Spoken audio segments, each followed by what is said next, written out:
Bon alors bonsoir à toutes, enchantée pour celles que je ne connais pas encore. Donc le sujet du cours, c'est donner un sens à nos épreuves. Alors pourquoi j'ai choisi ce titre? Évidemment parce qu'on a tous besoin de donner un sens à nos épreuves, qui que l'on soit. Et quoi que l'on ait à passer, souvent on a du mal devant les difficultés de la vie. Maintenant, d'abord je me suis dit, puisqu'on va donner un sens à nos épreuves, d'abord cherchons à comprendre le mot épreuve. Qu'est-ce qu'il signifie? Épreuve, quand on regarde sur Wikipédia, enfin sur Internet la définition, on va trouver, c'est un essai, c'est un test. Enfin, là je vous dis les synonymes, mais c'est là un essai par lequel on va éprouver la résistance de l'objet. Et là, en l'occurrence, on va parler de l'être humain. On va le mettre à l'épreuve, le mettre à l'essai. Or nous, souvent, dans notre esprit, quand on pense au mot épreuve, tout de suite on a comme ça un arrêt, on se dit oula, on retient notre souffle. Épreuve, pour nous, c'est une connotation négative. Ça veut dire qu'il va se passer quelque chose de pas forcément agréable dans ma vie. Et à chaque fois, on dit, ah non, que Dieu me préserve de cette épreuve. Et justement, ce cours, je voudrais qu'on y arrive après, que lorsque l'on finit ce cours, on se dise, en fait, l'épreuve, elle est bénéfique. L'épreuve, je la vois plus comme une épreuve, quelque chose de noir, quelque chose de dur. Je la vois comme quelque chose finalement de bénéfique, de positif, et j'arrive à mobiliser mes ressources pour grandir de cela.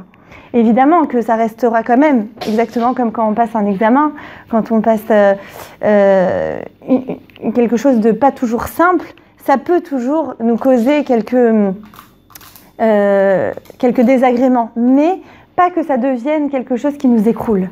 Pas que ça devienne quelque chose qui nous écrase et qu'on se dise « sous le poids de l'épreuve, je n'ai plus existé » ou souvent j'entends cette phrase « ma vie s'est arrêtée là ».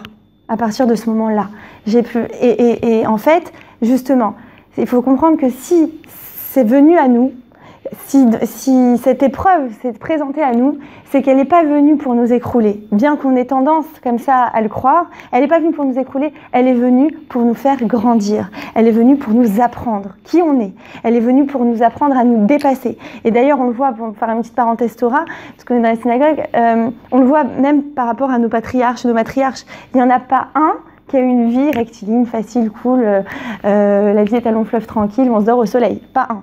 Ils ont tous eu, oui, ce qu'on appelle des épreuves. Au Hachem, évidemment, c'est pour ça qu'on les appelle des tzadikim, parce qu'ils ont relevé finalement le défi, et je préfère qu'on dise relever le défi à chaque fois, mais c'est ça justement qu'on dit justement, c'est ça être un tzadik. Bien sûr, la Torah, les mitzvot, pratiquer. Mais dans l'essence même de l'être humain, ça veut dire apprendre à se dépasser. Ça veut dire, dans l'adversité, qui je suis, comment je réagis, comment j'affronte. Et là, justement, on va me donner le titre, en fait, de tzaddik ou pas. En réalité, il y a chez tous, tout à chacun, il y a un tzaddik qui dort en lui. Il est là, il dort, il attend d'être réveillé. Ce qui va le réveiller, c'est justement le test. Il y a justement la rabbinite June Grace, elle avait écrit un livre, elle l'a appelé « La vie est un test ».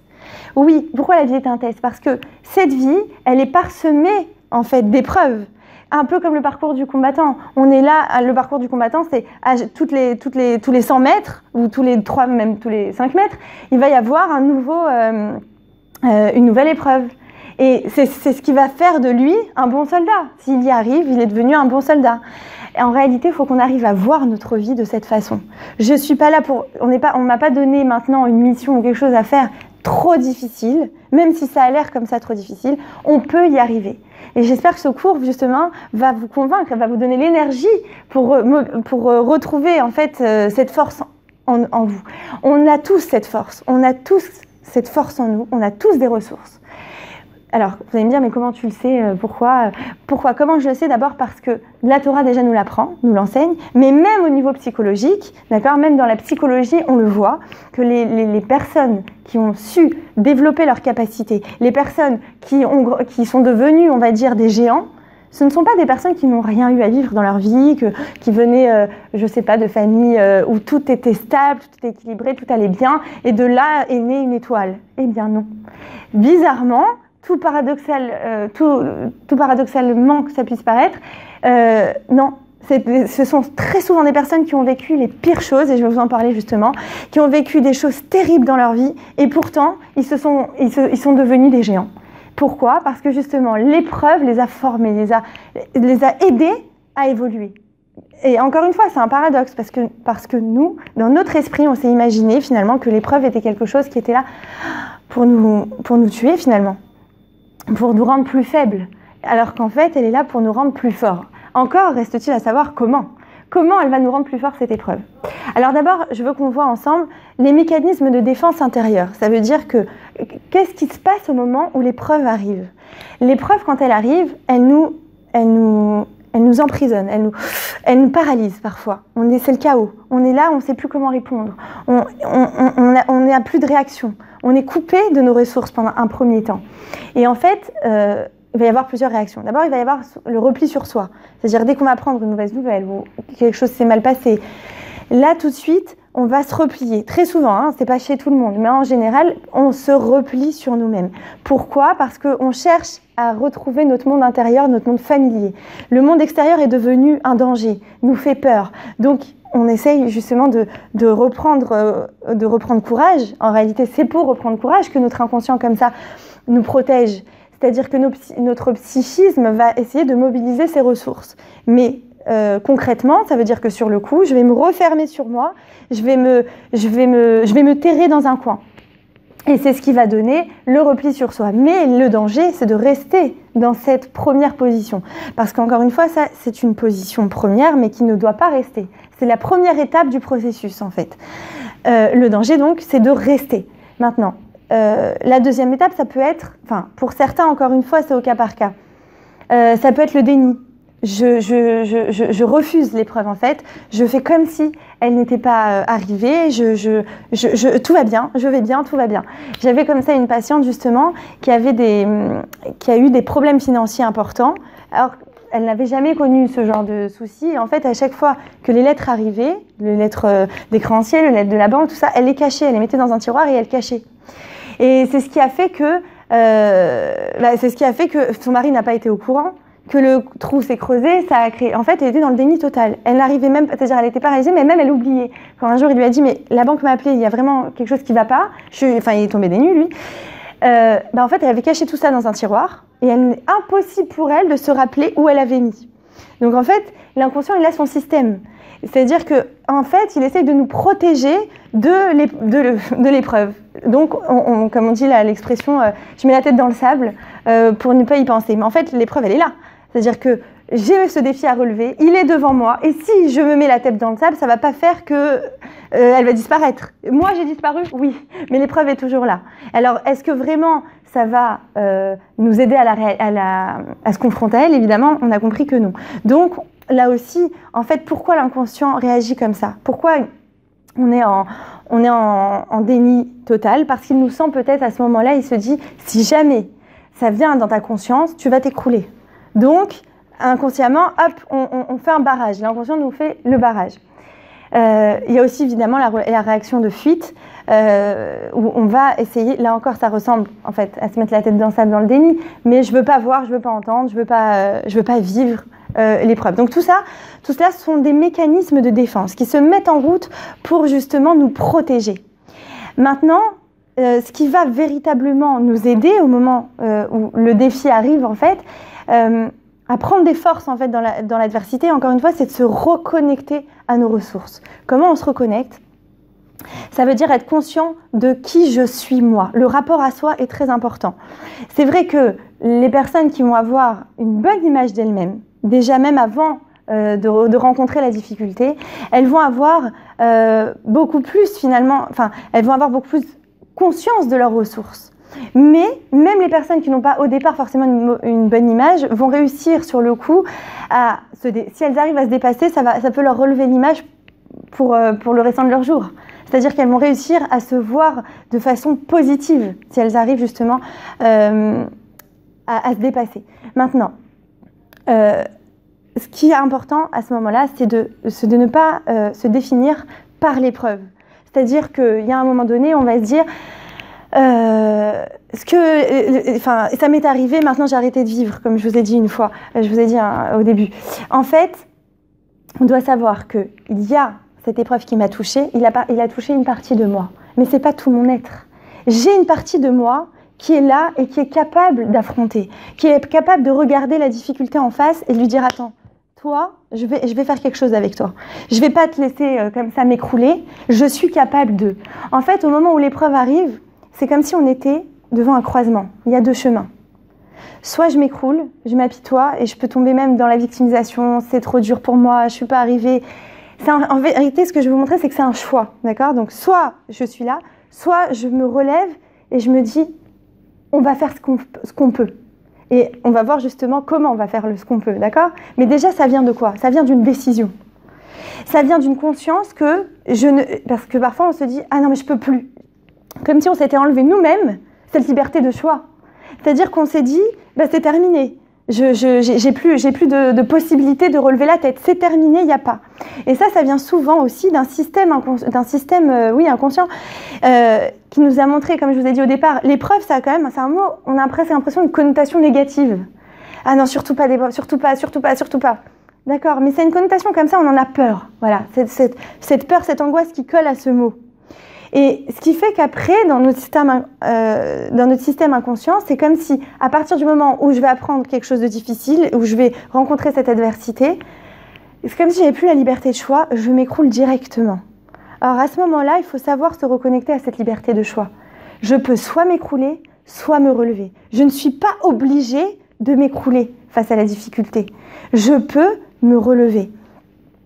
Et quand je suis donc à ce croisement-là, qu'est-ce que je dois faire? Comment je fais? D'abord, il faut comprendre aussi une autre chose, c'est que nous, en tant qu'êtres humains, on a besoin de se sentir actifs. Les pires des traumatismes, d'ailleurs les séquelles post-traumatiques, se voient surtout sur des personnes qui, au moment de l'attaque ou au moment de l'agression, au moment du traumatisme, elles se sont senties impuissantes. Impuissantes, elles ont rien pu faire. Pour se relever ensuite, c'est plus difficile parce que dans leur esprit va toujours survenir l'image de la scène et de son impuissance. J'ai pas été capable de, j'ai pas pu faire, j'avais pieds et mains liés à ce moment-là. Et ça, c'est très destructeur pour l'être humain. L'être humain a besoin de se sentir actif. Il a besoin de sentir qu'il peut reprendre ses repères et qu'il maîtrise. On a tous besoin de ça.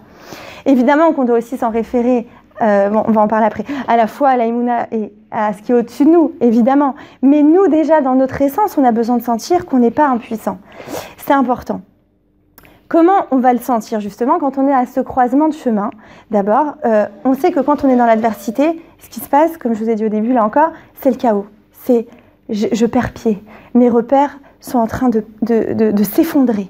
Je ne sais plus même à quoi me référer. Je ne sais plus qui je suis. Quand je parle de grandes difficultés, d'accord? Parce qu'évidemment, il y a plusieurs, il y a plusieurs échelons, enfin, il y a un échelonnage. Voilà, il y a plusieurs sortes. Et on dit même, nos sages nous disent que même de mettre la main dans la poche et de chercher une pièce et de ne pas trouver la pièce, je veux une pièce de 5 shekels et je trouve celle de 10, c'est déjà une épreuve. Donc, c'est pour vous dire qu'il y a vraiment des degrés, des niveaux. On n'est pas, évidemment, tous à la même... on va parler de l'épreuve en général, mais on n'est pas tous au même niveau. Mais voyons déjà celle où c'est difficile. C'est une perte de repères. Ça peut être tout, ça peut être un divorce, un deuil, parfois même un déménagement, c'est un changement. En fait, tout ce qui va causer profondément un changement, c'est une perte de repères. Et ça, effectivement, l'être humain a du mal avec le changement de repères. C'est parce que pour lui, c'est un bouleversement, c'est je suis en train de... Qui je suis là-dedans? Où je suis, qui je suis. Donc, la première étape, on va dire, c'est d'abord de faire un plan d'attaque, si je peux appeler ça. C'est-à-dire que je suis au début là, d'accord? On est au croisement, comme je vous ai dit. Je choisis d'abord, je dois choisir. D'abord, prise de décision. Comment je peux relever la tête? Je prends une décision. Je prends ou à droite ou à gauche. Disons que la droite, c'est je m'écroule, je ne suis plus rien. Et de la gauche, c'est je vais me relever, je sais on va trouver. Je vais puiser cette énergie en moi. Je sais que j'ai été capable un jour dans mon passé, j'ai été capable, je suis encore capable. Donc, je me relie déjà à ça. Maintenant, je suis à ce croisement. Quand je prends même le croisement de la foi, la force, je vais me relever, je vais trouver une solution, on va se battre, je ne vais pas me laisser m'abattre. Même dans cela, évidemment, première étape, je dois apprendre à accepter et à gérer mes émotions. Évidemment, ça veut dire que quoi qu'il arrive, quoi que j'ai à vivre, mes émotions sont le signal, sont le signe de qui je suis. c'est les émotions qui vont me dire où j'ai mal, où est la blessure et comment je peux la refermer. Si je ne sais pas écouter mes émotions, exactement comme je vous ai parlé au départ du déni, de la fuite, tout ça, c'est je repousse, je refoule, je ne veux pas entendre ces émotions qui me font tellement mal. Je ne me connecte pas à ma douleur. Or, la douleur a besoin de s'exprimer. Et tant qu'elle reste à l'intérieur de moi, elle me fait mal. Parce que c'est elle qui va me pousser, en fait, à penser, à ressasser, à m'apitoyer et à tomber parfois dans la victimisation. Ce qui m'arrive, c'est terrible, c'est pire que tout. Plus personne ne peut me comprendre. Je suis seule face à moi-même, je suis perdue, voilà. Et là, j'abandonne, en fait, je baisse les bras. Je suis plus quelque part dans le combat, dans la lutte. Or, finalement, cet essai, comme on a dit, ce défi à relever, qu'est-ce qu'il veut chez moi? Il veut que je me batte, il veut que je relève la tête, il veut que j'arrive à me relever, d'accord? Il veut certainement pas que je m'écroule, d'accord? Donc, à ce moment-là, ce que je dois absolument me dire, c'est je suis capable, d'accord? Mais ensuite, j'écoute mes émotions. Et même si ça me demande de laisser s'exprimer ces émotions, je ne dois pas en avoir peur de mes émotions. Je dois apprendre à les accepter. Donc, si ça veut dire, évidemment, pleurer, oui, je libère, j'évacue. Et je n'hésite pas à partager. Il y a ça veut dire qu'il y a des personnes qui sont passées avant moi par ces étapes-là. Et justement, ces personnes vont être capables peut-être de m'aider, de me tendre la main, de m'écouter. Et ça va me donner énormément de réconfort, donc énormément de force. Donc je vais pouvoir m'aider ensuite à rebondir. Pourquoi c'est si important en fait d'évacuer? Parce qu'au moment où justement j'ai mal, au moment où j'ai très mal, encore une fois, il y a toujours le risque que je reste enfermée dans mes émotions négatives. Et le danger est là. Quand je reste enfermée dans mes émotions négatives, je suis incapable de réagir. Encore une fois, je dois les laisser s'exprimer en dehors. C'est-à-dire quand je pleure, tout ça, j'évacue. Tandis que quand je les laisse à l'intérieur, je les refoule, c'est pas qu'elles ont disparu. Des fois, on dit non, mais je vais très bien, moi, très bien, très bien. Mais au fond, on a mal. Et en fait, c'est comme si ça partait dans l'inconscient.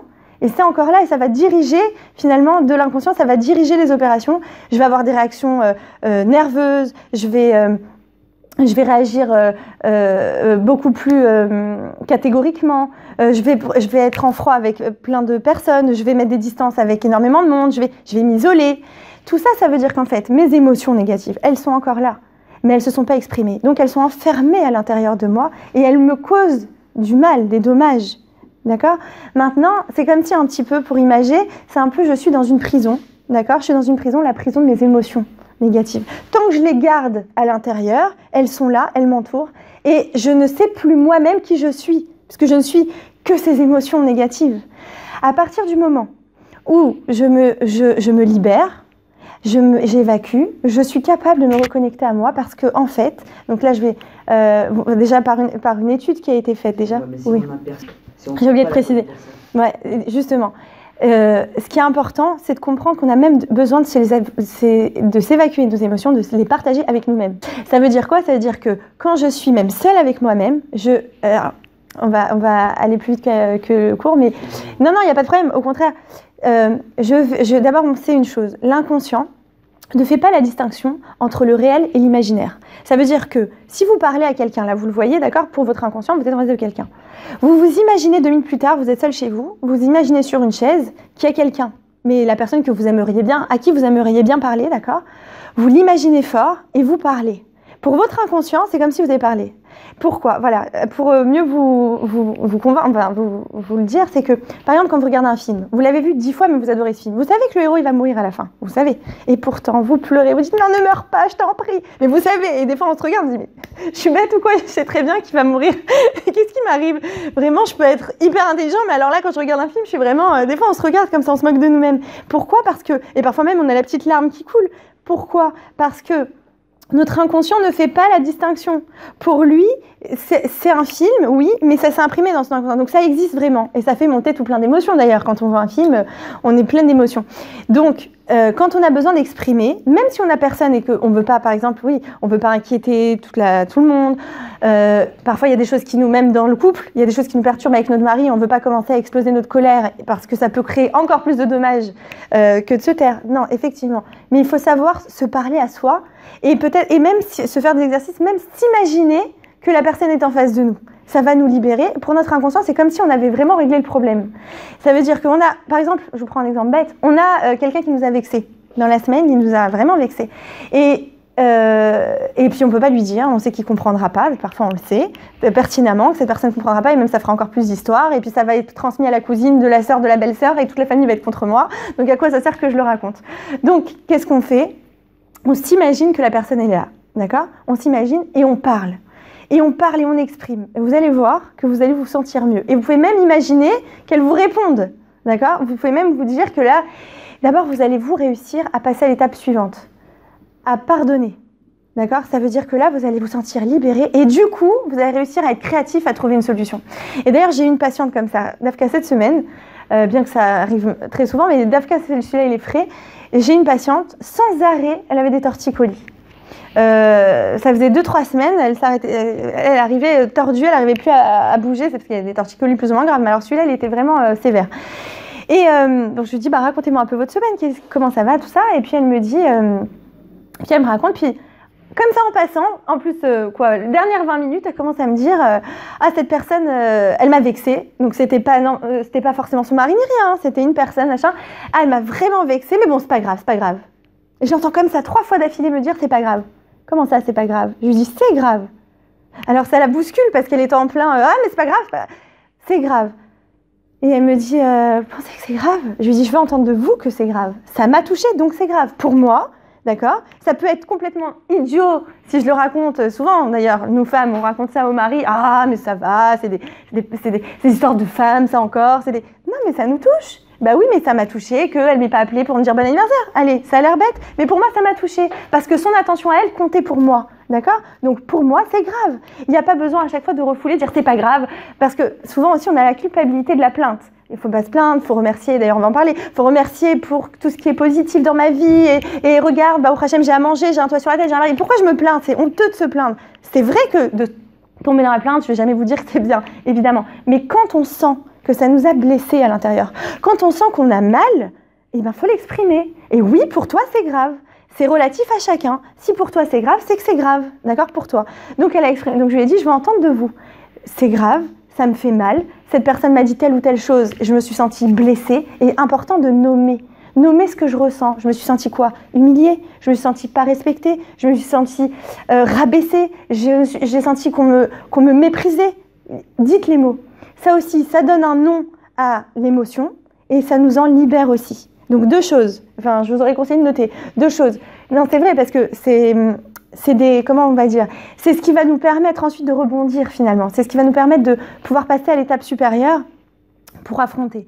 Donc, déjà, première chose, j'exprime ma douleur, que ce soit, si c'est pas la personne, parce que pas la peine d'ameuter toute la population de mes douleurs, on peut s'exprimer avec les gestes, on peut écrire aussi, bien sûr, c'est très thérapeutique, on écrit, on a un journal, d'ailleurs je conseille toujours d'écrire un journal et après de se relire aussi, ça nous donne du recul, bon ça pour l'étape d'après. Donc on écrit, deuxièmement, on parle, on exprime et on nomme. On donne un nom au sentiment que ça m'a causé, cette réflexion, ce truc.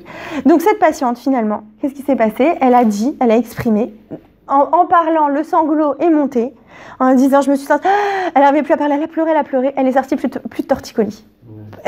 Même moi, j'ai dit, c'est impossible. C'est-à-dire, elle faisait comme ça, alors finalement, elle était comme ça, elle ne pouvait pas bouger.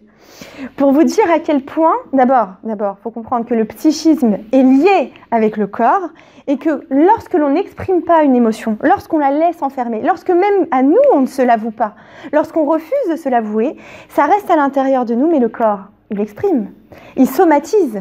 Donc il envoie comme des décharges. Et parfois on a des douleurs, et parfois on ne sait pas pourquoi on se sent mal, et pourquoi on a des coups de fatigue. On est épuisé de tout. Mais de quoi? Parce que toute notre énergie, elle est là, elle travaille sur l'émotion négative qui nous habite.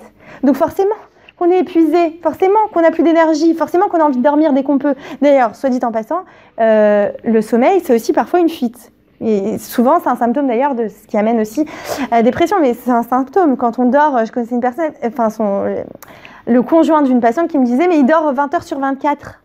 Et ben là, il y a un souci. C'est pas... parce que bon, bref, il y avait d'autres problèmes. Et je dis le premier problème en vérité, c'était celui-ci. C'est que s'il dort à ce point-là, et souvent, c'est-à-dire, c'est que... Et puis ça, on va avoir fait une activité ou une nuit blanche juste avant, C'est qu'il y a quelque chose à vérifier là-dedans. Donc, pour en revenir, c'est important de nommer pour nous libérer. Et c'est ce qui va nous aider à nous libérer de cette prison intérieure. Parce qu'encore une fois, quand on rumine, quand on rumine, qu'on ressasse, c'est justement la preuve qu'on est dans l'émotion négative et qu'il y a quelque chose qu'on n'a pas su exprimer ou qu'on n'a pas pu exprimer, tout simplement. C'est vrai qu'on ne connaît pas forcément cette façon de faire, d'écrire ou de parler à la personne en face, ça semble un peu fou. Mais quand on sait que ça n'a rien de fou, au contraire, notre inconscient, pour lui, il ne fait pas de distinction entre l'imaginaire et le réel. Donc, je comprends que je suis là en train de libérer mes émotions, je ne suis pas là en train de parler à un mur. D'accord ? Et ça va m'aider. Donc là, ces premières étapes vont m'aider à comprendre que je suis vraiment dans l'épreuve. J'ai choisi la voie, on va dire, du combat. J'ai choisi la voie je relève la tête. Je suis là, je relève la tête. Maintenant, ça signifie aussi que je vais devoir continuer là-dessus. Une fois que je suis libérée, qu'est-ce qui va se passer ? En fait, c'est magique. À partir du moment où je me suis libérée, où j'ai exprimé mon émotion, il va s'avérer que je vais être actif, je vais savoir quoi faire. Même dans une épreuve dure, je vais finalement je vais réussir en fait à établir un plan d'attaque. Donc là justement, on va passer à l'action. Qu'est-ce qu'on va faire ? On établit un plan d'attaque, on prend même une feuille, un stylo et on se dit comment je vois les choses là qui vont arriver ? Comment je peux faire pour parer à la situation ? Qu'est-ce que je peux décider qui pourra changer les choses ? Et j'ai envie de vous parler là d'une histoire, justement, vous avez peut-être lu ce livre, mais au niveau psychologique, c'est intéressant. C'est de Aaron Margalit, Tant qu'il y a de la vie. À un moment donné, donc, il apprend, c'est un livre vraiment d'une puissance fabuleuse, parce qu'il nous montre comment lui, avec tout ce qu'il a vécu, il a toujours combattu avec foi, épreuve, confiance. Mais au moment où il apprend une très mauvaise nouvelle, il apprend qu'il a un cancer et il est seul avec lui-même, tout le monde dort, c'est en pleine nuit qu'il l'apprend, évidemment en plus c'est dur aussi d'apprendre, c'est vrai que ça joue quand on est en pleine nuit seul, donc seul face à son épreuve, il est face à lui-même pour affronter. Alors il passe par ce moment où il pleure, d'accord, comme on a dit, et puis d'un coup, il a libéré son émotion, il est capable de se relever. Et là il dit, comment je vais vivre ça ? Comment je vais faire pour affronter ? On lui annonce qu'il a que 8 semaines à vivre quand même. C'est pas que... on lui annonce quelque chose de très très dur. Et il se dit, ok, je prends des décisions. Et en fait, cette prise de décision, qu'est-ce que ça a fait ? Ça fait rappel à ce que je vous ai dit au début. Il ne s'est pas senti impuissant face à l'épreuve. Ça veut dire, tout aussi grande qu'elle était, il s'est dit, voilà, je trouve des choses à faire. Et c'est de ça, et d'ailleurs après ça, il dit, j'ai eu un regain d'énergie. Pourquoi ? Parce qu'une fois qu'on a senti qu'on était actif, qu'on n'était pas là en train de subir, qu'on était acteur de sa propre vie, alors là, on est en plein dedans et là, on a des forces. Là, on arrive à se reconnecter à soi. Là, on arrive à comprendre qu'on a des ressources. Là, on arrive à comprendre qu'on est puissant, en fait, tout simplement, qu'on est dans la création. Et comme, en fait, on a été créé par Akadosh Baruch Hu, d'accord ? Hachem, c'est celui qui nous a créés, qui a créé le monde, qui est un créateur. Et nous, on est créé à son image. D'accord ? Donc, on a aussi besoin de ça. Tant qu'on nous laisse ce rôle de « je construis, j'avance, je réalise, je suis, même devant la pire des choses, capable de décider de quelque chose », alors ça va. C'est-à-dire que là, je suis capable, en fait, de me recréer des repères. C'est de ça dont j'ai besoin, recréer des repères. Oui, on m'a annoncé que, oui, je vais devoir passer une opération, en fait, il en a passé beaucoup plus, mais je vais devoir passer des opérations, et ben je mets tout en place pour... au quotidien, j'ai des affaires, j'ai des entreprises, j'ai même parfois j'ai des enfants, d'accord. Je prends des décisions pour que quelqu'un me remplace. Ben déjà, ça fait de moi que je suis actif, d'accord. Je me rends disponible pour ce que j'ai à affronter. Ça veut dire, ce que je veux dire, c'est que ça ne semble pas forcément affronter l'épreuve que l'épreuve là. C'est même tout ce qui est environnant. Mais le fait de le faire, ça me rend, encore une fois, ça me rend puissant. Je suis capable de quelque chose. Et donc, ça veut dire établir un plan d'action. Savoir que malgré ce qui m'arrive, je suis encore capable de faire quelque chose. Je suis encore capable aussi d'apporter une lumière au monde. Je suis encore capable d'apporter ma lumière, en fait, oui. Mais en fait, la lumière, comme je vous disais tout à l'heure, on doit savoir que j'en ai une. quand je vous ai dit tout à l'heure, il faut avoir de l'estime aussi, il faut avoir une bonne image de soi-même. C'est important, oui, pour supporter ce qu'on va avoir à supporter. Parce que le fait d'être conscient que j'ai une flamme à l'intérieur de moi, que j'ai cette étincelle divine qu'Hachem a mis en moi, va me donner la capacité plus tard d'affronter ce que je vais avoir à affronter. Et je dois absolument me reconnecter à ça, à cela. Savoir que, donc là encore, on va parler de confiance, d'émouna. C'est important en fait de se remplir de confiance et d'émouna, parce que si je ne suis pas consciente qu'il y a Hachem qui m'a créé, il y a en moi des capacités extraordinaires, il y a en moi des ressources, je ne vais pas pouvoir me connecter à cette flamme divine, mais à la place, il y a un vide. Et à la place du vide, qu'est-ce qui va remplacer ce vide? La peur, l'angoisse, et encore une fois, les émotions négatives, ce qui risque à chaque fois de me faire reculer, ce qui risque à chaque fois de me faire tomber. Alors que lorsque je remets à la place de cette peur et de cette angoisse, je me remplis de mes forces, je me remplis de cette conscience de ma valeur, je me remplis de la conscience que il y a Hachem au-dessus de moi et il est d'une infinie bonté et je sais qu'il ne va jamais me donner quelque chose qui sera au-dessus de mes forces, ça peut que me remplir et me faire comprendre que je suis capable. Et du coup, j'arrive à mobiliser mes forces. Et là, je ne suis pas paralysée dans le sens je ne peux plus rien faire, au contraire, je mobilise pour avancer. D'accord? Et encore une fois que j'ai libéré mes émotions, je suis capable d'être créatif. Ça veut dire que ce que je vous dis là, maintenant, à cet instant T, n'est pas valable tant que je n'ai pas libéré mes émotions. Parce que quand je suis encore dans mes émotions négatives, tout ce qu'on me dit, même de positif, c'est un brouhaha derrière. Vous voyez pourquoi? Parce que je suis entourée d'un nuage des émotions négatives. D'accord? Mais encore une fois, ces émotions ne sont pas là pour m'écraser. Elles sont juste là parce qu'elles ont besoin de sortir, d'être évacuées. Et il est normal de ressentir de la peur. Il est normal de ressentir le bouleversement. C'est normal. Je dois pas non plus tomber dans la culpabilité. Ah, mais moi, non, c'est normal. Mais juste, il faut savoir s'en libérer pour pouvoir justement sortir de cette prison. Maintenant, une fois que j'ai réussi à évacuer, partager et que je me reconnecte à mes ressources, comment je fais pour les faire tenir, ces ressources? Comment je fais pour les consolider, ces ressources? Alors, un élément important, ça va être évidemment la gratitude. Maintenant, la gratitude, avant d'en parler, je voudrais d'abord vous parler d'une notion importante. Parce que on va dire, bah oui, de dire merci à tout, de remercier, oui, bien sûr, j'ai de la chance d'avoir un toit sur la tête, j'ai de la chance d'avoir ci, j'ai de la chance d'avoir... Mais c'est dénué de tout sentiment. Et pourquoi c'est dénué de tout sentiment finalement? Pourquoi ça nous semble si logique, et en tout cas, je ne dis pas la majorité, mais pour la plupart, ça va nous sembler tellement logique d'avoir un toit sur la tête, d'avoir je sais pas moi, un mari, des enfants. On voit même plus les bienfaits, on voit même plus le bonheur que ça devrait représenter. Pourquoi? Parce qu'en fait, c'est ce qu'on appelle l'habituation hédonique. Qu'est-ce que c'est l'habituation hédonique? C'est ce qui doit nous donner en fait satisfaction, bonheur, ce qui doit nous donner vraiment du plaisir, ne nous en donne plus parce que justement l'habituation, on est trop habitué, on ne s'est pas assez entraîné à remercier pour ces choses-là et à force d'avoir toutes ces choses, on ne les voit plus. Et je dirais presque le malheur est là. Le danger, il se trouve justement là. Et on doit apprendre justement à ne pas rentrer là-dedans, mais tout au long de sa vie, même quand tout va bien, et justement quand tout va bien.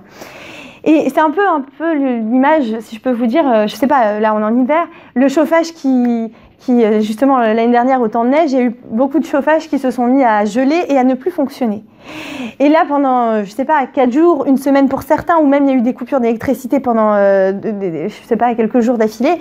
Et quand l'électricité est revenue, et quand enfin le chauffage s'est remis à fonctionner, oh, quel bonheur c'était! Alors que, je sais pas, pendant les quelques mois avant, il y avait le chauffage qui fonctionnait. Bon, bah c'était normal, il faisait froid, on allumait le chauffage. Là, il n'a plus fonctionné pendant quelques jours. Le jour où il est revenu, quel bonheur! C'était de se sentir au chaud, dans sa maison, on a l'impression qu'on revivait, on est dans un cocon, quel bonheur, merci Hachem, merci... Waouh! L'émotion est là, d'accord? Ça nous a fait revivre l'émotion. Et bien c'est justement ça, ce qu'on appelle l'habituation hédonique. En fait, on s'est départi du plaisir des bienfaits de ce monde. Et on doit, grâce à la gratitude, arriver à se les réapproprier. Se rendre compte que chaque détail de ma vie ne vient pas par hasard. Que chaque détail de ma vie est là justement pour me combler, pour me remplir et pour me rendre plus heureux. Et à chaque fois, je dois accompagner cela d'une émotion. C'est un peu le principe de quand on a une feuille blanche, d'accord, toute blanche, et il y a un point noir et qu'on va fixer notre attention sur le point noir plutôt que sur la feuille blanche, alors que la majorité de la feuille, elle est quand même blanche et qu'il y a un minuscule point noir. Mais notre attention va se porter directement sur le point noir. Et en fait, le fait que notre attention, enfin notre esprit, va forcément travailler selon notre attention. Ça veut dire là où on a mis notre attention, notre esprit va se diriger. Donc, à nous de savoir reguider notre attention. Si je porte l'attention sur ce point noir, forcément, je vais aller vers, évidemment, tout ce qui est négatif dans ma vie, tout ce qui me manque, tout ce qui ne va pas. Si je porte mon attention sur tout ce qui est blanc, je vais plutôt porter, évidemment, l'attention sur tout ce qui va. Et donc, je serai en mesure d'apprécier tout ce qui va. Et ça aussi, c'est important. Donc là aussi, je vous aurais conseillé de noter, de faire cet exercice, de noter tous les jours tout ce qui va bien. Mais ça peut être, je vous dis, de la chaise sur laquelle je m'assois, à la couette chaude qui me réchauffe la nuit. Ça veut dire, parce qu'on se dit, ah mais ça c'est naturel. Il n'y a rien de naturel en fin de compte quand on y réfléchit. Il n'y a rien de naturel. Exactement comme ce chauffage qui s'est mis à ne plus marcher, là on s'est dit, ah là là, quelle chance on a l'habitude de l'avoir. C'est pas si simple, c'est pas si naturel. C'est comme on m'avait raconté comme ça une petite histoire d'un type qui se plaignait. Il y en a marre de cet État qui nous taxe et qui nous prend sur ma voiture, là l'essence ça augmente, mais hein, et il n'arrêtait pas. Et ma maison là, vous savez combien je paye le crédit, et les enfants là, les écoles, vous savez ce que ça veut dire. Et enfin, il n'arrêtait pas. Et puis alors, il y a un type qui regarde, il dit mais attends, toi t'es en train de te plaindre là, de taper sur l'État, sur l'essence, sur ci, sur ça. Mais si t'es en train de te plaindre de l'essence, ça veut dire que t'as une voiture. Si t'es en train de te plaindre des taxes de la maison, c'est que tu as une maison. Si tu es en train de te plaindre du caractère de tes enfants, c'est que tu as des enfants. Dis-moi, il n'y a pas quelque chose que tu as oublié dans tout ça? Et le merci dans tout ça, au lieu de voir le côté encore une fois négatif. Waouh, tu as tout ça. Tu sais que c'est pas donné à tout le monde. Tu sais que c'est une énorme chance. Donc, savoir se connecter à tout ce que l'on a. Alors maintenant, comment on apprend? Comment on sait se connecter? Parce que c'est facile là d'écouter le cours, de se dire, bon bah, ok, ben c'est vrai, je vais me connecter. Non, il y a vraiment des méthodes à appliquer au quotidien pour vivre cette émotion, pour vivre ce sentiment, pour vivre cette gratitude, cette reconnaissance. Elle vient pas si naturellement. Et effectivement, malheureusement, notre esprit humain est plus porté sur le négatif. Et quand on apprend à voir le positif, on sait dépasser. C'est-à-dire que c'est vrai que j'ai envie de dire, c'est contre nature. Naturellement, on est habitué à regarder toujours ce qui ne va pas.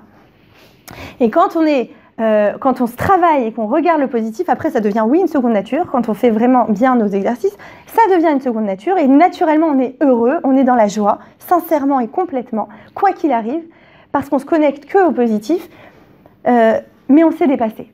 Ça veut dire que si on y arrive, c'est que vraiment on a gravi des échelons dans notre travail intérieur. Dans notre connaissance de soi, on a gravi des échelons et ça n'a pas de prix. Ça, c'est la victoire personnelle de chacun. Mais c'est, comment vous dire, ça n'a pas de prix parce que ça ne se mesure pas. D'accord? Ça veut dire qu'il n'y a pas de... C'est vrai que, voilà, dans notre génération, tout ça, on va mesurer par rapport au compte en banque, par rapport au matériel, par rapport... Là, c'est quelque chose d'intérieur. Mais ça n'a pas de prix, justement. Tout ce qui est important est invisible à l'œil, finalement. La sagesse, l'intelligence, ça ne se mesure pas. Et cette joie intérieure que je vais faire grandir en voyant tout le bien dont la nature m'a gratifié, dont Hachem m'a gratifié, ça n'a pas de prix. Ça veut dire que même s'il m'arrive des choses, je saurai toujours me connecter au bien. Ça me donne une force mentale énorme dans la vie. Vous savez, dans la vie, je fais une petite parenthèse, dans la vie, souvent, à nos enfants, ce qu'on veut leur garantir, c'est la sécurité financière. On va se dire, il faut qu'ils fassent des études, il faut qu'ils travaillent, il faut qu'ils aient un bon métier, il faut qu'ils aient des bonnes notes. Et quand ils vont avoir des mauvaises notes, on va être en stress. Il faut pas faut que ça fonctionne. Pourquoi? Parce qu'on les aime, nos enfants. Et que, évidemment, puisqu'on les aime, on veut leur bien. Et puisqu'on veut leur bien, on se dit le bien, on l'associe à quoi? Bien matériel, il faut qu'ils soient en sécurité. Vous savez la force que vous avez, la vraie force qui est bon à transmettre à nos enfants, avant tout, c'est la force mentale, la force morale. Comment on l'a? Comment on l'a cette force? Grâce justement à se connecter au bien, au positif. La force de caractère va venir du fait qu'on va être dans la gratitude. Ça va amener tellement c'est-à-dire quand ça touche un domaine, je suis dans la gratitude, ça va toucher à d'autres domaines. Ça va me donner une force pour affronter d'autres événements. Vous voyez? Ça ne va pas rester confiné à un domaine. Ça va comment on va dire, se développer sur d'autres choses, sur mon caractère. Finalement, je vais voir aussi le positif qui est en moi. Finalement, je vais voir le positif de mon entourage. Finalement, comme je suis moi-même positive, je vais être agréable. Comme je suis agréable, les gens m'apprécient. Comme les gens m'apprécient, ça va être un assemblement de bienfaits et ainsi de suite. Donc, on rentre dans un cercle vertueux. Ce qu'on appelle le cercle vertueux, c'est le cercle où je fais un petit effort dans le positif qui va m'amener à en récupérer d'autres et je monte de plus en plus haut. Alors qu'il y a aussi le cercle vicieux négatif. On le connaît très souvent. C'est-à-dire qu'une pensée négative ou une émotion négative qui n'a pas été exprimée m'emmène à penser encore plus négativement, à tomber dans la rage, la colère, à tomber dans l'angoisse et la peur, à tomber... Et ça peut finir très loin. Ça peut finir en dépression, qui peut finir encore plus loin. Vous voyez? Donc l'un comme l'autre, en fait, ce sont des cercles. À nous de décider dans lequel on veut rentrer et rester. Pas seulement rentrer, prendre la décision et rester, y travailler sincèrement, complètement. Maintenant, une fois que je suis dans cette gratitude, comment je la travaille? D'abord, comprendre une chose aussi, et là c'est une vraie méthode, c'est je vais comprendre que mon imagination, je peux m'en servir pour le bien. Comme l'inconscient ne fait pas la distinction entre l'imaginaire et le réel. Donc, quand je vais être connectée au bien, mon merci, le mot merci, quand je vous dis il faut remercier, il faut l'accompagner ce merci d'une émotion. Comment je vais l'accompagner d'une émotion? Justement, je vais encore me servir de mon esprit parce que c'est un élément ultra puissant, cet esprit-là. Je vais fermer les yeux et m'imaginer ressentir de la satisfaction, du bonheur. Alors, je vais imaginer une scène où je me sens bien. Un jour où, je ne sais pas, j'ai reçu un cadeau, où on m'a fait un compliment qui m'a fait énormément plaisir. Où, vous voyez, on va se connecter donc à une émotion positive. On ferme les yeux, on s'imagine et on revit l'émotion et on prononce ce merci. Donc là, on aura accompagné notre merci d'une émotion. Il n'aura pas le même impact dans nos vies. Il sera beaucoup plus fort. Il aura beaucoup plus d'effet même sur ma vie, sur mon être. D'accord? Il va m'aider à me reconnecter à mon moi véritable. Maintenant, une fois que j'accompagne cette émotion, je vais aussi évidemment parler, exprimer. Alors, dans la psychologie, on va appeler ça la méditation. D'ailleurs, vous voyez ça dans tous les bouquins de psychologie, c'est la méditation. Au Hachem, on a ça, nous, dans la Torah, la prière. La force de la prière, c'est quoi? C'est que je vais parler, d'accord? Enfin, je vais parler, ok, là, je vais prier, j'ai mes lettres, mais je peux aussi faire une des doutes, comme on dit. Ma méditation, c'est-à-dire je vais parler, je vais exprimer. Maintenant, on a souvent l'habitude d'exprimer nos manques. Là, j'ai pas eu ça, là, j'ai pas eu ci, là, j'ai pas... Donne-moi. Une plainte. Mais même moi, ça m'enfonce, ça, de me plaindre. Même moi, ça me fait voir encore que tout est négatif ou que j'ai pas eu ce que je voulais.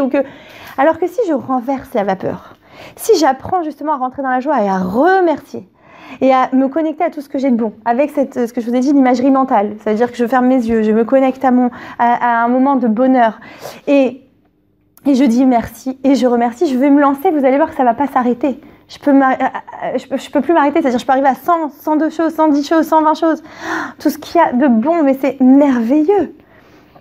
Et ça aura encore une fois, c'est-à-dire que le fait que je commence par remercier, finalement quand je vais devoir dire, bon bah alors, au fait, je voulais aussi demander quelque chose là, au maître du monde, je peux me permettre de lui demander, qu'est-ce que je voulais lui demander au fait? Bon alors si on arrive à ce niveau, c'est magnifique, ça veut dire que vraiment, ça a marché, d'accord?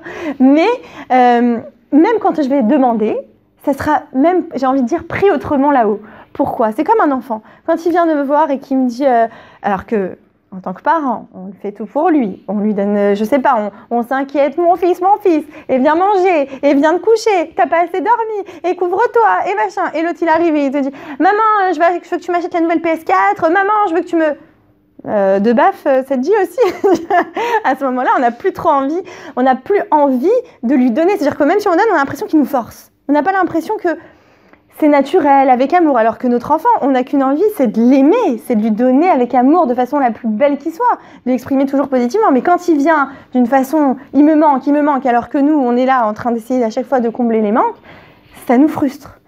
Par contre, s'il vient, il dit « Maman, quelle maman extraordinaire !» Vraiment, et on le sent qu'il est connecté, hein, pas il enrobe pour enrober. Non, parce que les fils, ils sont malins aussi. Non, mais et quand il dit « Maman, vraiment, avec amour, vraiment merci pour tout ce que tu me donnes, merci pour ce que tu me fais, je réalise combien tu m'apportes, je réalise combien tu fais », ben, forcément, là, on lui dit « Mais viens, je te donne encore, mon fils, tu mérites, t'es reconnaissant, tu mérites !»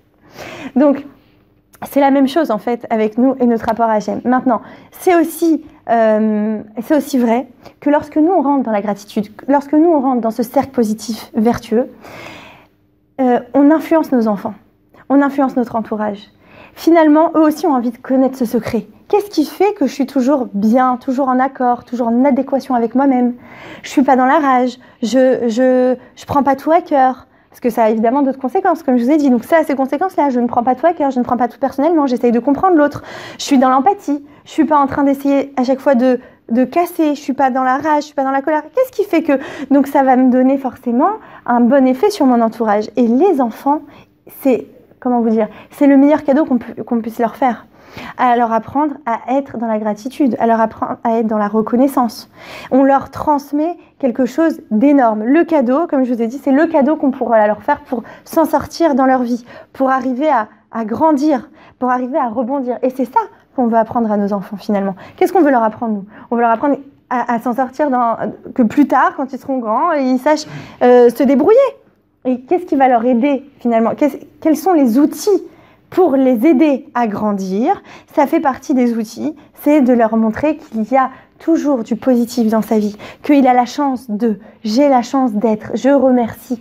Ça va lui donner une force extraordinaire pour rebondir lui-même dans sa vie.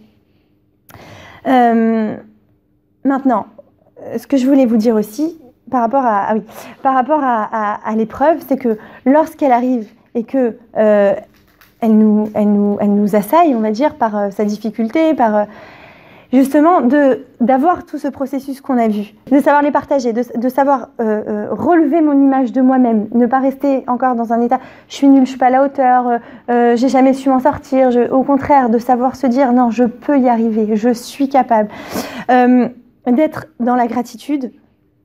Tout cela va faire que l'épreuve, je vais la vivre complètement différemment. Je ne vais pas rester enfermée, encore une fois, dans « je suis incapable » et dans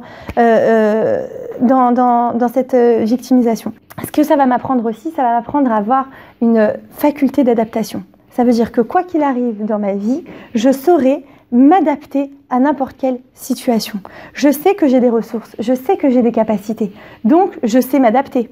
Et c'est le secret d'une vie accomplie en fait. Parce que quand je suis dans ma vie et que on se retrouve à chaque fois dans des situations différentes. Et quand on a dit, l'être humain n'aime pas changer ses repères, il aime toujours suivre la même ligne. D'un autre côté, on peut tomber dans l'ennui aussi, à tomber toujours sur la même ligne. Donc on a besoin de ce changement en même temps, mais on a besoin de savoir comment l'affronter, ce changement.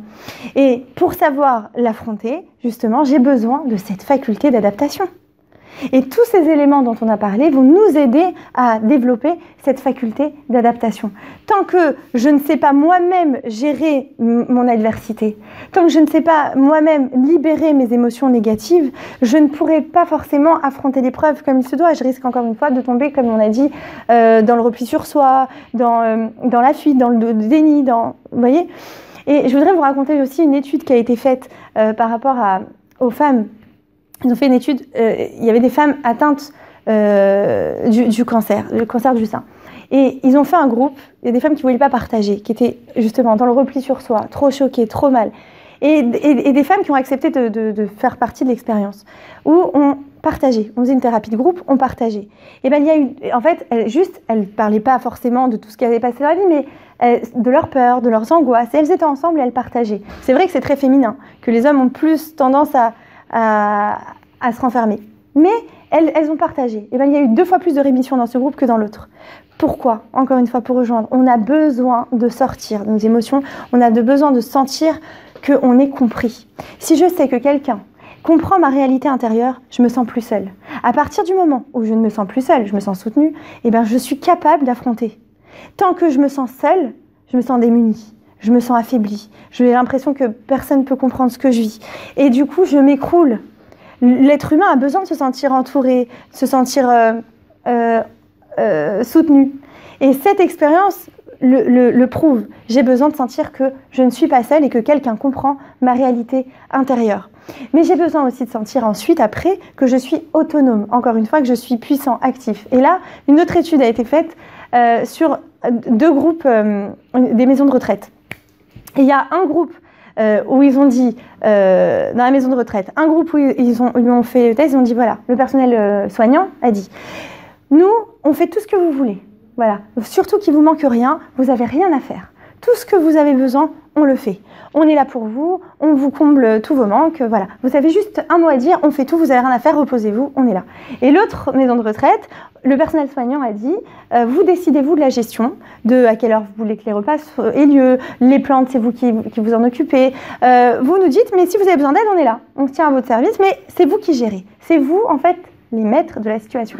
Vous aurez compris, après tout ce qu'on a dit, le premier groupe, les personnes se sentaient mieux dans leur peau, elles étaient plus positives, elles avaient un mental plus fort que dans le deuxième groupe. Les personnes âgées se sont retrouvées très affaiblies. Pourtant, on pourrait se dire, mais c'est pas logique, on les a gâtés, on les a couvés finalement. Non, parce qu'on leur a pas donné leur liberté d'action. Et on a tous besoin de se sentir actif, utile, autonome. D'accord ? Et si on ne se sent pas utile, actif, autonome, on se sent démuni de nos forces, coupé de nos ressources. J'ai plus, je sais plus, je ne sais même plus à quoi je sers. Et tout ça, c'est effectivement mauvais pour l'être humain dans son essence. On est des créateurs, on est des réalisateurs, on a besoin de se sentir vivant. C'est ça la définition d'être vivant en fait. C'est être acteur de son propre destin. Je prends mon destin en main et je ne me laisse pas écrouler face à l'adversité. Et justement, je vais vous parler d'une femme qui s'appelait Wilma Rudolph dans les années 60, 50, même 50-60. Elle a vécu des choses, donc c'était une femme noire. Qui habitait en Caroline du Sud. Il faut savoir qu'à cette époque-là, il y avait une grande ségrégation raciale. Donc les Noirs n'avaient pas le droit à la parole, ils n'étaient pas traités de la même façon, et ainsi de suite. Et il lui découvre la polio, il lui découvre après elle a eu la scarlatine, enfin elle a eu tout un tas de problèmes de santé, et elle venait d'une famille où ils étaient 21 enfants. Et elle est soignée. Et en fait, sa jambe gauche a failli être amputée, tout ça. Bon, finalement, la mère se bat et ils acceptent de la faire rentrer chez elle à condition qu'elle fasse des massages. Maintenant, imaginez cette maman avec 21 enfants qui a en plus un enfant qui a des difficultés de santé et elle doit lui faire des massages 4 ou 5 fois par jour. Et elle le fait, et elle tient, et elle persévère, et elle le fait. Cette Wilma Rudolph, on pourrait vérifier, elle est devenue, elle a gagné des concours, elle est devenue mondialement connue. Elle a gagné des courses. Elle était noire, hein. C'est-à-dire elle a relevé des défis que même en étant blanche, c'était pas facile. Mais là, elle était noire. Elle a même organisé après elle a demandé ensuite, puisque après elle a été connue, qu'on ouvre des festivals ouverts à tout public, noirs et blancs réunis. C'était quelque chose qui était incroyable pour les États-Unis. Et elle a gagné les records de course et elle a été exceptionnelle malgré ses problèmes de santé. Elle avait tout contre elle, les problèmes de santé, la pauvreté, parce qu'elle venait évidemment d'une famille pauvre, elle était noire, elle avait tout contre elle. Et elle a été 3 fois championne du monde. Pas une, pas deux, 3. 3 fois championne du monde. Pour vous dire qu'en fait, on a tous des ressources. Ça veut dire que cette femme, elle aurait pu se dire, j'abandonne 10 fois, elle aurait pu se le dire. Ah bah c'est trop dur pour moi, ça, je suis noire, en plus j'ai mal, en plus j'ai ma jambe gauche qui à un moment donné, elle a même couru avec la jambe bandée. C'est pour vous dire, la jambe gauche, elle était bandée. Donc c'est pour vous dire, parfois les défis à relever qu'un être humain peut avoir à faire. Mais à partir du moment où son mental est fort, à partir du moment où il y croit, où il se dit que je peux y arriver, je suis capable, je suis active, je prends mon destin en main. Je prends mon destin en main. Et c'est vrai que vous savez, l'esprit réagit souvent aux mots, au langage, à la communication. Dans la langue française, il y a beaucoup plus de mots malheureusement négatifs que de mots positifs. L'autre fois, j'écrivais un article. Cherchez un synonyme. Un mot négatif, je cherche un synonyme, j'ai la page qui se remplit de mots. Je cherche un mot positif, un synonyme. Là, il y a 2 mots. Il y a 2 mots. Je me suis dit, waouh, quelle différence. Quelle différence. Et en fait, c'est très révélateur.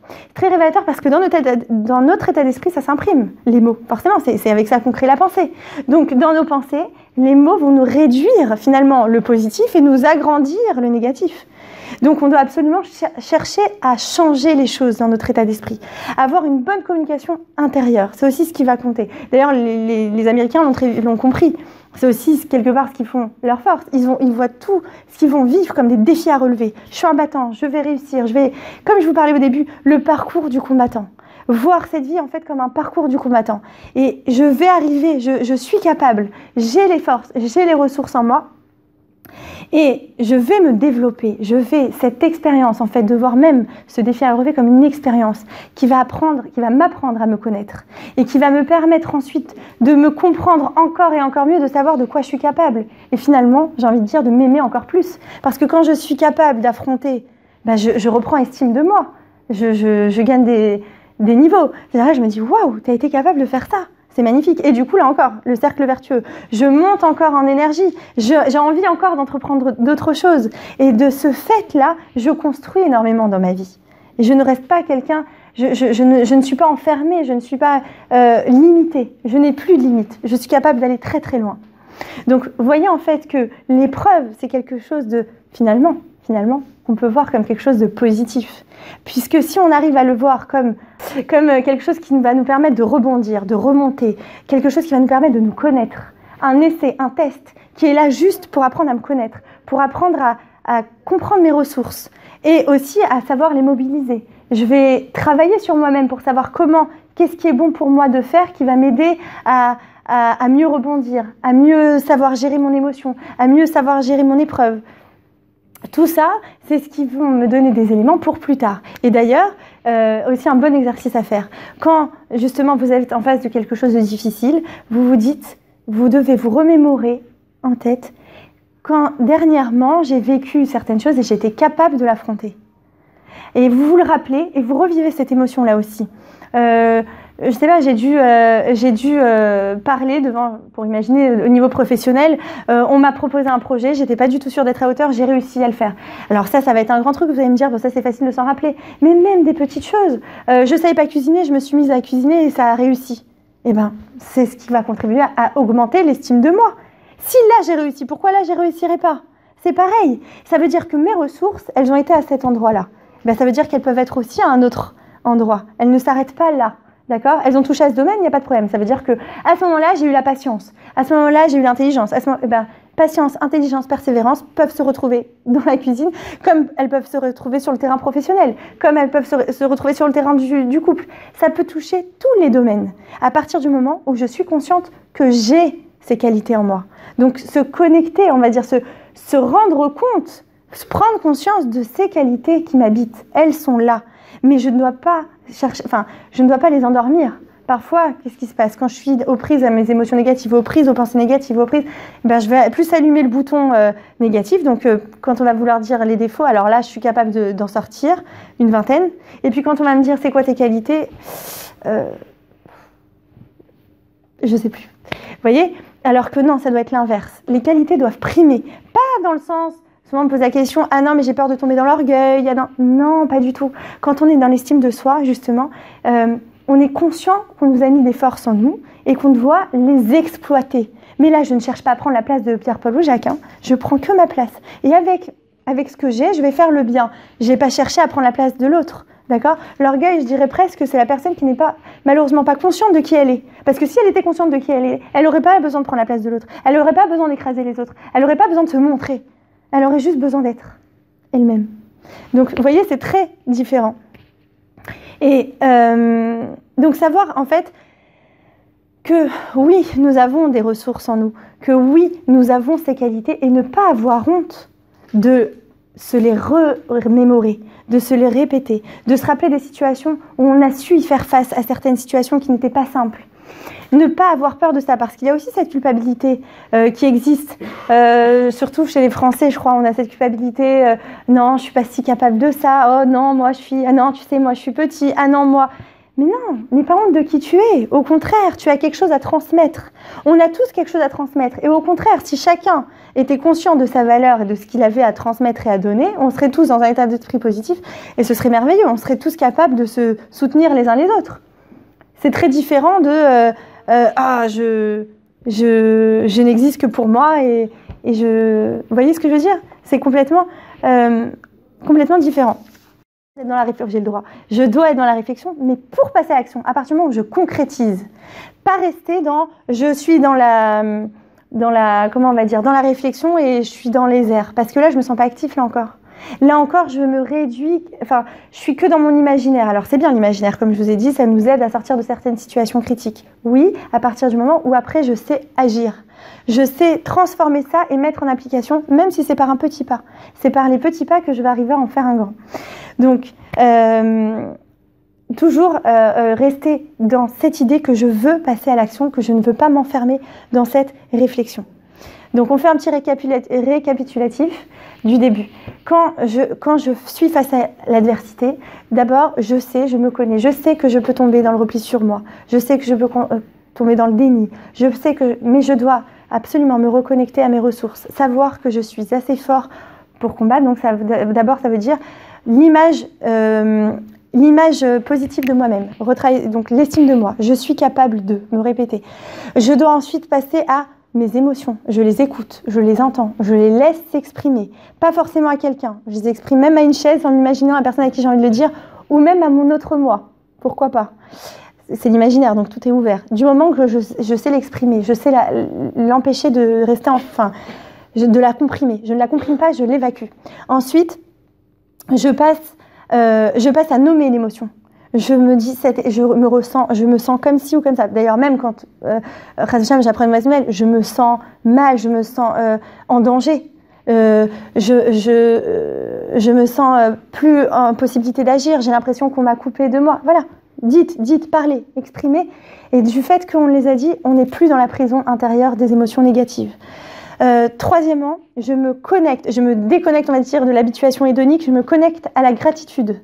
Je apprends à remercier, mais pour cela, j'apprends à parler là encore, vous voyez la parole, la force qu'elle a, j'apprends à parler en accompagnant, j'apprends à dire merci, en accompagnant mon merci d'une émotion. Comment? Grâce à l'imaginaire. Je m'imagine dans une position où j'ai reçu, où j'ai été capable, ou à la satisfaction en fait. Je dois absolument chercher à me connecter à la satisfaction. Et ensuite, j'apprends donc à remercier et finalement, passer à l'action. Passer à l'action. En fait, le mot d'ordre dans tout cela, toutes ces étapes dont je vous ai parlé vont effectivement être d'ordre, on va dire, mental, psychique, tout ça. Mais tout cela, c'est un processus intérieur que je dois vivre pour arriver à passer à l'action. Une fois que je rentre dans l'action, je ne suis pas arrivée avec « bon d'accord, je vais faire ça, d'accord, non, je suis arrivée, je combats, je suis là. L'épreuve est là, je suis là moi aussi. Qu'est-ce que tu as à me dire? Parce que moi, j'en ai des choses à te dire. » Vous voyez? Et ensuite, une fois que je suis dans cette position, je passe à l'action, j'agis. Et je peux aussi chercher à, par exemple, pour reprendre le livre de Aaron Margalit, que vraiment je vous conseille, il dit, j'ai même, à un moment donné, quand c'était trop douloureux, quand je cherchais à faire du bien autour de moi, j'allais consoler d'autres malades. Et ça m'aidait moi-même à me sentir, mais vivant. Je savais tellement bien donner, je savais réconforter en plus comme il passait par là. Voilà. Ah, et donner un sens aussi, c'est important de savoir se dire, si cette épreuve est venue vers moi, ce n'est pas par hasard. Si elle est venue vers moi, c'est certainement que je peux y apporter ma touche. Que ma personnalité va faire que cette épreuve va avoir un cachet spécifique. Je vais pouvoir lui donner quelque chose. Dans le cas, par exemple, de Aaron Margalit, il raconte que lui, c'était quelqu'un qui visitait beaucoup les malades. Il visitait beaucoup. Quand il a vécu cette expérience lui-même, encore une fois, la voir comme une expérience, quand il a vécu, il s'est rendu compte que du coup, il était capable de donner aux malades quelque chose qu'il n'aurait pas pu donner avant d'avoir vécu cela, puisqu'il était passé par là. Même les malades d'entrée, d'office, il ne le voyait plus de la même façon. Il est passé par là. Donc, parce qu'il y a toujours un rapport entre les personnes saines qui viennent visiter les personnes malades. C'est difficile de se mettre en contact, parce qu'ils se disent, bon, toi, tu fais partie des personnes... il y a un appel. Des personnes saines, j'ai pas envie de communiquer, je me sens pas à l'aise. Et c'est jamais pareil. Tandis que là, je suis passée par là. Donc, je suis capable de t'apporter mon soutien. Et moi qui suis passée par là, je me suis remplie de confiance et d'émouna. Donc, toi aussi, tu en es capable. Vous voyez? Puisque moi, j'y suis arrivée. Alors, pour le malade, c'est plus pareil. Effectivement, ça a un autre impact. C'est une autre portée. Donc, je suis capable de l'entendre, de l'écouter. Et donc, ça lui a donné du sens. Il dit, dans mon épreuve, je me suis dit, voilà, ma mission, c'était de faire du Kiddush Hashem. C'était de rendre cette étape belle, grande, et de savoir donner. De savoir donner quelque chose que je n'aurais pas pu donner avant. Et comme on a conscience que chaque être humain a quelque chose à transmettre et à donner, donc à chaque fois que je vis quelque chose, même si moi je ne vois pas le sens, je sais que c'est pour quelque chose de positif.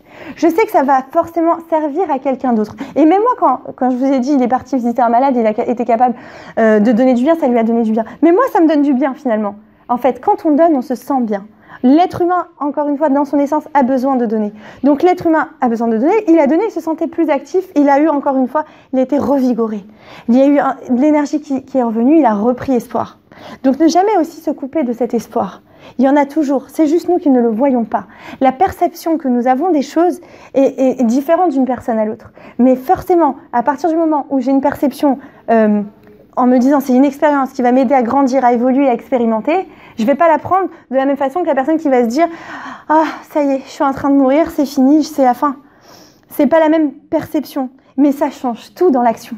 Finalement, mon action va avoir une autre démarche. Finalement, je vais me comporter complètement, deux personnes peuvent faire les mêmes choses, mais la façon qu'elles vont avoir de la faire, la perception qu'elles vont mettre dans cette action va tellement être différente d'une personne à l'autre que ça va changer toute l'action finalement. Et que cette action amènera d'autres actions positives et nous amènera à grandir et à nous sentir on va dire en accord, en adéquation avec soi. Et on arrivera grandi de cette épreuve et pas écroulé sous l'épreuve. Vous voyez ? Voilà. Comment on sait qu'on a bien passé l'épreuve? Une fois, on m'a demandé ça. Mais oui, mais une fois qu'il y a l'épreuve, bon, ça y est, elle est passée. Mais comment je sais, moi, si vraiment je l'ai bien vécu, pas bien vécu? Quand on est capable, parce que ça peut être même il y a 10 ans, hein, elle est passée, mais en fait, elle est encore là, elle est encore en moi. Comment je sais qu'elle est vraiment passée? Quand j'arrive à remercier cette épreuve d'être arrivée. C'est fort, ça. Ça veut dire que quand j'arrive, oula, le soupir qui veut tout dire. Non, mais quand j'arrive à remercier, ça veut dire que je me suis départie de toute la douleur qu'elle m'a causée pour arriver à prendre le positif que ça m'a causé. J'ai eu une petite histoire là-dessus. J'ai une patiente justement qui m'avait dit voilà, j'ai été mariée pendant 10 ans, j'ai eu des enfants, mais franchement, je ne sais pas. Et finalement, il m'a quittée. Finalement, ça s'est mal passé. Je ne sais pas. C'est-à-dire, ces 10 ans-là que j'ai passés, j'ai l'impression que je les ai brûlés. Et en plus, parce que bon, elle trouvait que c'était un homme qui n'était pas à sa hauteur, qui l'a vraiment pas respecté, et ainsi de suite.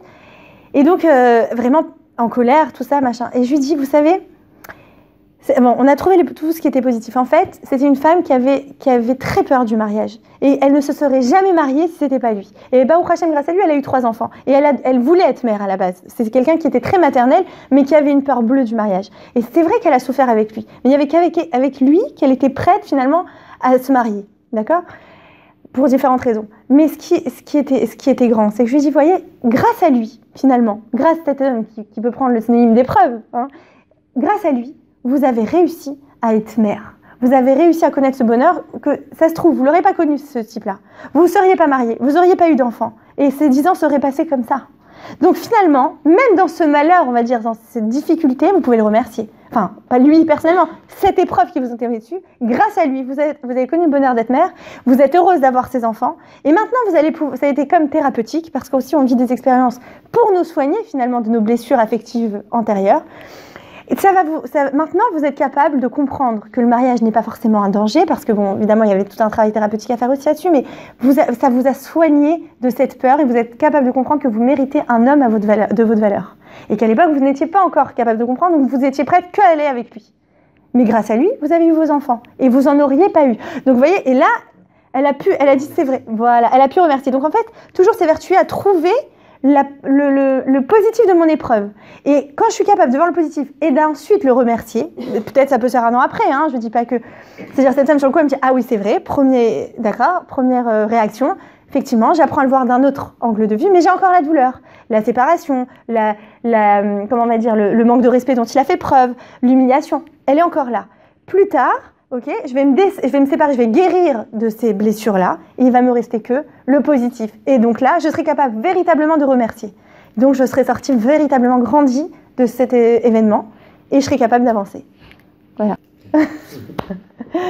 Voilà, voilà, ça vous a plu? Ah ouais, super, vraiment. Alors, vous avez des questions peut-être? Tellement mal que c'est impossible de penser à du positif. Comment on fait pour essayer justement de rebondir, comme tu dis,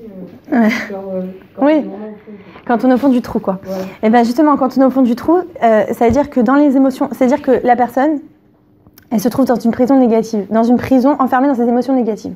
Donc elle a besoin de libérer dans un premier temps pour ensuite sentir qu'elle vaut quelque chose. Parce que c'est vrai que quand on est au fond du trou, ça veut dire quoi? C'est quoi la définition du fond du trou? C'est je ne vaux plus rien, je suis écroulée, c'est fini, la vie s'arrête là. Donc je ne vois plus le goût, je n'ai plus d'espoir. Tout est noir, d'accord? Pour voir cette lumière au bout du tunnel, en fait, faut être conscient que là je parle sous l'effet des émotions négatives. C'est comme si tu avais des vapeurs. D'accord? Donc, pour se libérer des vapeurs, je dois apprendre à pleurer, à ne pas fuir ma douleur, oui, à l'exprimer. J'ai mal, même crier d'ailleurs. C'est thérapeutique. On peut crier, exprimer, ça va libérer. Et ça va. Et là, parce qu'en fait, quand on pense comme ça, c'est vraiment qu'on est dans les emprises de l'émotion. Ouais. Bah vous me direz quoi. D'ailleurs oui, pour celles qui, vous deux je crois, tout le monde est... J'ai un groupe WhatsApp où, enfin plusieurs groupes maintenant, mais où on me pose des questions en privé, ça peut être sur la famille, l'éducation, soi-même, et j'y réponds en public, donc de façon anonyme évidemment, et donc ça fait comme ça tous les jours des petits cours de 4-5 minutes, enfin des fois je parle trop 1 minute, mais bon j'essaie que ce soit court, et ça... Ah oui, et oui, effectivement. Et aussi, j'ai un blog maintenant, au Hachem, il vient d'ouvrir, le blog où il y a des articles, des vidéos, tous les cours que je donne, que je vais donner seront aussi dessus.